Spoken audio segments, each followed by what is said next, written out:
আমাদের এই জীবনে আমাদের মাতা পিতা কেন আমাদের কাছে এতটা অমূল্য? কেন আমরা ওনাদের এতটা ভালোবাসি? কেন আমরা ওনাদের এত সম্মান করি? আর কেনই বা ওনাদের এতটা সম্মান করা উচিত?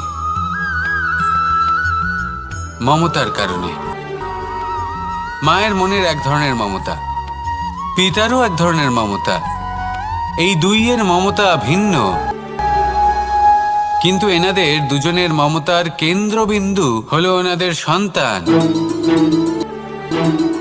মাতা মমতার কারণে সকালে তাড়াতাড়ি উঠে পড়েন, খাবার তৈরি করেন, এটা ভাবেন যে আমার সন্তান যেন অভুক্ত না থাকে। অন্যদিকে পিতা ইচ্ছে না থাকা সত্ত্বেও নিজের মমতাবোধের কারণে নিজের সন্তানের প্রতি কঠোর হন, তাকে জ্ঞান প্রদান করেন, শিক্ষা প্রদান করেন, কারণ উনি চান যে ওনার সন্তান যেন পরবর্তীতে উন্নতি করে।